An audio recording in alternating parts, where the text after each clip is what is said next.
ವಿಜಯನಗರ ಸಾಮ್ರಾಜ್ಯವು ವೈಭವದಿಂದ ಕೂಡಿ ನೋಡಲೆರಡು ಕಣ್ಣುಗಳು ಸಾಲದಾಗಿತ್ತು. ಧರೆಗೆ ಇಳಿದ ಅಮರಲೋಕ ವಿಜಯನಗರವಾಗಿ ರಾರಾಜಿಸುತ್ತಿತ್ತು.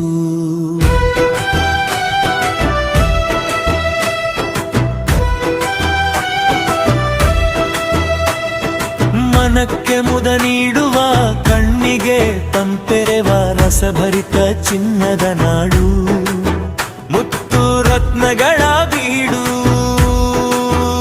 ಕಲೆ ಸಾಹಿತ್ಯ ಸಂಸ್ಕೃತಿಯ ತವರೂರಾಗಿತ್ತು ವಿಜಯನಗರ ಸಾಮ್ರಾಜ್ಯ. ತುಳುವ ರಾಜವಂಶದ ಬಲಿಷ್ಠ ಚಕ್ರವರ್ತಿ, ಸಾಹಿತ್ಯ ಸಮರಾಂಗಣ ಸಾರ್ವಭೌಮ ಶ್ರೀಕೃಷ್ಣ ದೇವರಾಯ, ವಿಜಯನಗರ ಸಾಮ್ರಾಜ್ಯದ ಚಕ್ರವರ್ತಿ.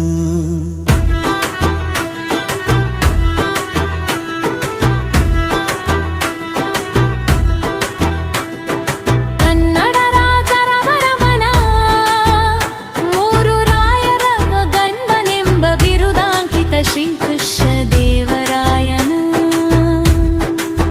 ಹೆಸರು ಕೇಳಿದರೆ ಸಾಕು, ಮೊಘಲ್ ಸುಲ್ತಾನರು ಗಡಗಡ ನಡುಗಿ ಬೆವರುತ್ತಿದ್ದರು.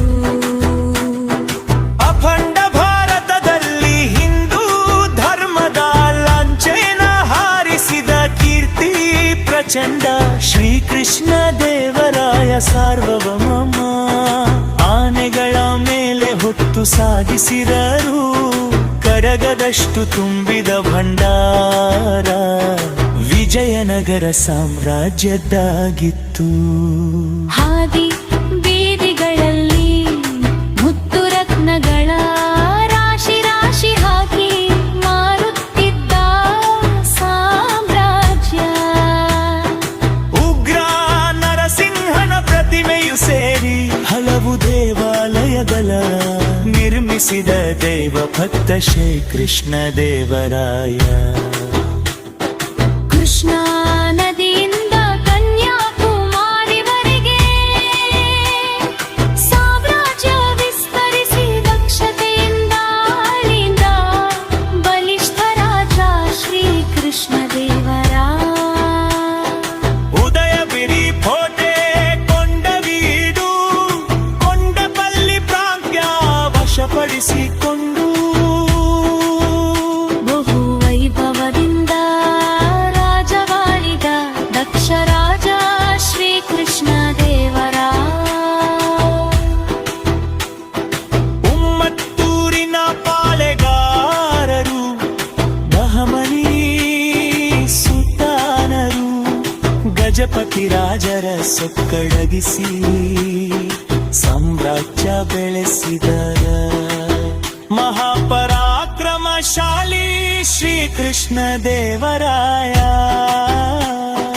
ಅಷ್ಟದಿಗ್ಗಜರೆಂಬ ಕವಿಗಳಿಗೆ ಆಶ್ರಯದಾತ, ಸಾಹಿತ್ಯ ಸಂಸ್ಕೃತಿಯ ಪ್ರೋತ್ಸಾಹಕ ಶ್ರೀಕೃಷ್ಣ ದೇವರಾಯ.